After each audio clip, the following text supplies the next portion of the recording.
જય શ્રી કૃષ્ણ મિત્રો, આપ જોઈ રહ્યા છો યુટ્યુબ. આપ સૌનું મારી યુટ્યુબ ચેનલમાં સ્વાગત છે. મિત્રો, આજે આ વિડીયોમાં આપણે સાંભળવાના છીએ તારીખ 18 ફેબ્રુઆરી 2026થી લઈને 19 માસ સુધી ચાલતો ફાગણ માસની મહાત્મ્ય વિશે. જે આનંદ અને ઉલ્લાસનો માસ છે. ભગવાન શ્રી કૃષ્ણને પ્રિય છે ફાગણ માસ, જે કે ફાલ્ગુની નક્ષત્ર યુક્ત હોય. ભગવાન શ્રી કૃષ્ણને ઘણો પ્રિય છે. આ માસમાં ભગવાન શ્રી કૃષ્ણના 3 સ્વરૂપની પૂજા થાય છે. એક તો બાલ સ્વરૂપ, યુવા સ્વરૂપ અને જગતગુરુના રૂપમાં. આ માસનો રંગ ઉત્સવ ભરેલો માસ કહેવાય છે. આ ફાગણ માસના મહાત્મ્ય વિશે આપણે આ વિડીયોમાં જાણીશું. જો આપને આ વિડીયો પસંદ આવે તો લાઈક કરજો, શેર કરજો, કમેન્ટ કરજો. આપણા ચેનલ પર પહેલી વખત જોઈ રહ્યા છો તો સબસ્ક્રાઈબ કરી લેજો, જેથી આવનારા નવા વિડીયોની માહિતી આપ સુધી તુરંત પહોંચી શકે. ધન્યવાદ. મિત્રો, ફાગણ માસના ભગવાન શ્રી હરિ નરસિંહ જન્મ લીધેલો માટે નરસિંહ જન્મ ઉત્સવ રૂપમાં આ ફાગણ માસમાં આપણે ઉત્સવ મનાવીએ છીએ. હોળિકા દહન રૂપમાં આ ઉપરાંત ભગવાન મહાદેવ સાથે પણ ફાલ્ગુની માસ જોડાયેલો છે. ભગવાન મહાદેવ કે કામદેવને ફરી સજીવન કર્યા હતા. આ ફાગણ માસ દરમિયાન રંગ ઉત્સવ પણ ઉજવાય છે અને નવા નવા પુષ્પો પણ પ્રકૃતિ ખીલે છે. કહેવાય છે કે ફાગણ માસના ચંદ્રદેવનો જન્મ થયો હતો, માટે ચંદ્રદેવની પૂજા પણ આ માસમાં ખાસ કહેવાય છે. કહેવામાં આવે છે કુંડળીમાં રહેલ ચંદ્ર દોષ હોય અથવા ચંદ્ર નબળો હોય, માતનું સુખ કે સ્ત્રી સંબંધી સુખ મળતું ન હોય તો નિયમ ચંદ્રદેવની પૂજા ઉપાસના કરવાથી લાભ પ્રાપ્ત થાય છે. એ ઉપરાંત ઉપાય અને તહેવાર. આ માસ વિધિ વિધાનથી જો વ્રત ઉપવાસ કરવામાં આવે તો સુખ શાંતિ પ્રદાન થાય છે, સકારાત્મક પ્રભાવ પ્રાપ્ત થાય છે. ભગવાન શિવની આરાધના પ્રતિદિન કરવી જોઈએ. શિવલિંગની પૂજા ઉપાસના કરવી જોઈએ. શિવલિંગ ઉપર જલ અર્પિત કરીને મહાદેવનો મંત્ર જાપ કરવાથી જીવનમાં શુભતા આવે છે.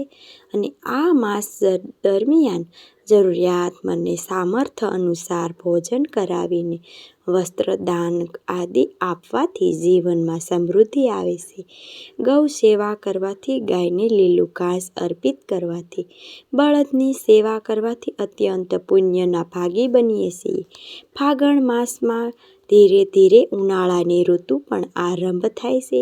ઋતુ પરિવર્તન થાય છે, માટે ખાનપાનમાં ખાસ ધ્યાન રાખવું. અને અત્યારને રોગચાળો પણ ફેલાય છે, એટલા માટે આપણે હોળિકાનો ઉત્સવ ઉજવીએ છીએ, જેથી કીટાણુ નાશ પામે. ભગવાન શ્રી કૃષ્ણની આ મહિનામાં 3 સ્વરૂપે પૂજા થાય છે. તેમાં ભગવાન શ્રી કૃષ્ણની બાલ ગોપાલના રૂપમાં પૂજા કરવાથી સંતાન સુખની પ્રાપ્તિ થાય છે.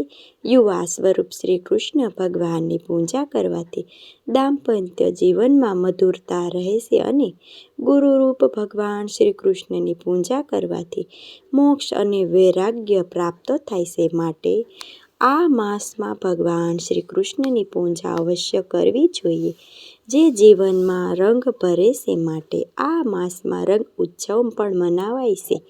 ભગવાન શ્રી કૃષ્ણની પૂજા ખાસ થાય છે. ખાસ મહત્વ. આ માસની કથા અનુસાર સતપુરાણ યુગમાં આ વાત છે. ધર્માત્મા રાજા રાજ્ય કરતા હતા. જે રાજ્ય એક બ્રાહ્મણ હતા. તેમનું નામ વિષ્ણુ શર્મા હતું. તેમને 7 પુત્ર હતા. જ્યારે વિષ્ણુ શર્મા વૃદ્ધ થયા ત્યારે તેમણે તેમની વહુઓને કહ્યું, હે વહુઓ, વૃદ્ધ થયો છું, ભૂખ્યો રહી શકતો નથી અને શરીર પણ અશક્ય છે. માટે જે હું ગણેશજીનું વ્રત ને નિયમ લીધું છે કે આપમાંથી કોઈ પણ એક વહુ આ ગણેશજીનું વ્રત કરે તો હવે હું આ વ્રતને છોડી શકું. જ્યારે સંતાનોની વહુના કહે ત્યારે નાની વહુએ સસરાજીની વાત માની અને વ્રત લેવાની વાત પણ કરી. નાની વહુ ભગવાન શ્રી ગણેશનું વ્રત કરે અને સરજીની સસરાજીની સેવા કરે. નાની વહુ સસરાજીને ભોજન કરાવ્યું અને અડધી રાત આમને આમ વીતી ગઈ. જાગતી રહી વિષ્ણુ શર્માને રાત્રે ઉલટી થઈ, જેથી નાની વહુએ તે ઉલટીને સાફ કરી ગંદા વસ્ત્ર સસરાને બદલી આપ્યા. શરીર પણ ધોઈ દીધું. આખી રાત તે ખાધા પીધા વગરની જ ત્યાં સસરાજીની બાજુમાં ખાટલા પાસે બેઠી રહી. ગણેશજી આ બધું જોઈ રહ્યા હતા. ત્યારે ભગવાન શ્રી ગણેશજી પ્રસન્ન થઈને દર્શન આપે છે. નાની વહુને અને સસરાનું સ્વાસ્થ્ય પણ ઠીક કરી દેશે. વહુની જીવન પણ ધન ધાન્યથી પરિપૂર્ણ કરી દેશે. તપસ્યા વહુઓને પણ આ જોઈ તે નાની વહુ ગણેશજીનું વ્રત કર્યું, તેથી તેને ફળ્યું છે. સર્વેએ વહુઓ પણ ગણેશનું આ વ્રત કરવા લાગી. ગણેશજીનું વ્રત સાચા મનથી ફાગણ માસમાં જે કોઈ ભક્તો કરે છે તેની મનોકામના પૂર્ણ થાય છે. જોકે ફાગણ માસમાં પણ શુદ્ધ પક્ષ અને વદ પક્ષની ચતુર્થી તો આવે છે, ત્યારે ગણેશજીનું વ્રત થાય છે. પરંતુ ગણેશજીનું વ્રત દર બુધવારે પણ થાય છે. સ્કંદ પુરાણમાં કહેવામાં આવ્યું છે કે આ માસમાં શિવજીની શિવલિંગની પૂજા કરવાથી મોક્ષની પ્રાપ્તિ થાય છે. ભગવાન શ્રી કૃષ્ણની લીલા કથા સાંભળવાથી, લીલાનું ગાન કરવાથી, પ્રભુને હૃદય મનથી ભાવથી મંત્ર જાપ કરવાથી, પૂજન કરવાથી અથવા તો ધર્મના માર્ગ પર સત્સાયના માર્ગ ઉપર ચાલવાથી ભગવાન શ્રી કૃષ્ણની કૃપા પ્રાપ્ત થાય છે. ઈશ્વરની પૂજા આપ જ થાય છે. માત્ર મૂર્તિઓ પૂજા કે પછી ઉપરની પૂજા નથી કરવાની. આપણે હૃદયમાં પણ ઈશ્વરને બિરાજમાન કરવાના છે અને ઈશ્વરના ગુણને આપને સાક્ષાત્કાર, તેનું ગુણ આપણે અંદર મનાવવાના છે, ઉતારવાના છે, જીવનમાં ઉતારવાના છે. ત્યારે ઈશ્વરની પૂજા સાચી પૂજા કહેવાય છે. ભક્તો શ્રી રામજીની પૂજા કરે છે. તે શ્રી રામજી જે ગુણ મર્યાદા પુરુષોત્તમ તરીકે એ ગુણને જો જીવનમાં ઉતારીએ તો પ્રભુ કૃપા અવશ્ય કરે છે. ભગવાન શ્રી કૃષ્ણ તો પુરુષોત્તમ હતા. ચાહે કોઈ પણ લીલા ગાન કે કથા સાંભળે એ પ્રભુ કંઈક ને કંઈક આપણને શીખવાડતા જ રહે. ખાસ કરીને ગીતાજીમાં જે વચન પ્રભુએ તે જીવનમાં ઉતારવા દરેક સમસ્યાનું સમાધાન પ્રાપ્ત થાય છે. હવે રહી આરોગ્ય વાત, આરોગ્ય પ્રાપ્ત થાય એ અર્થે વ્રત કરાય છે, નહીં કે આપણે ઈશ્વર માટે વ્રત કરીએ છીએ. આપણે આપણા સ્વાસ્થ્ય માટે માનસિક શારીરિક કષ્ટ દૂર થાય છે માટે વ્રત કરીએ છીએ. જ્યારે પશુ બીમાર પડે છે ત્યારે તેઓ ભૂખ્યા રહે છે, તેને કુદરતી જ્ઞાન છે. જ્યારે મનુષ્ય બીમાર પડે છે તો વધુ પડતું જ ખાઈ લે છે અથવા તો વધુ પડતું ખાવાથી બીમાર પડે છે. જેવું ન હોય તે પણ ખાય, એટલે કે બીમાર પડે. માટે પશુ માટે પણ એટલી જ સમજણ છે કે તેઓ બીમારીથી કેવી રીતે બસે.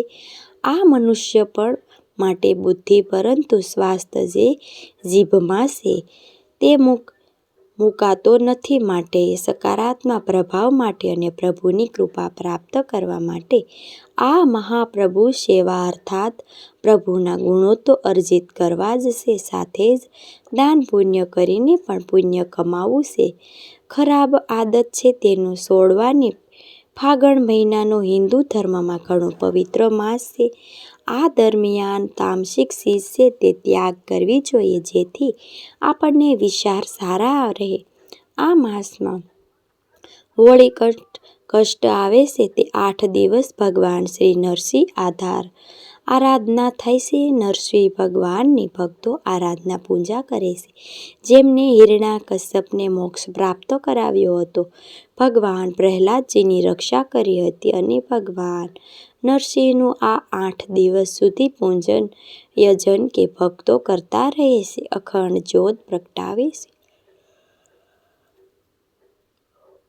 ઘરમાં ભગવાન નિશ્ચિંત નામની તે ઘરમાં કે તેને લોકોના જીવનમાં તંત્ર મંત્ર બાધા આદિથી રક્ષા પ્રાપ્ત થાય છે. ભગવાન શ્રી હરિએ આમ તો ઘણા જન્મ ગ્રહણ કર્યા છે આ ધરતી લોકને ઉગારવા માટે ભક્તોની રક્ષા અર્થે, પરંતુ ભગવાનનું નૃસિંહ અવતાર તે ઘણો નાનો છે. અવતાર નાના સમય માટે, ટૂંકા સમય માટે, છતાં પણ નૃસિંહ ભગવાને જે ભક્તો પૂજા આરાધના કરે છે તેની ઉપર લક્ષ્મી પર નારાયણ કૃપા સદૈવ બનાવી રાખે છે. મિત્રો, મને સાંભળવા માટે ધન્યવાદ. આપ સૌને મારા જય શ્રી કૃષ્ણ.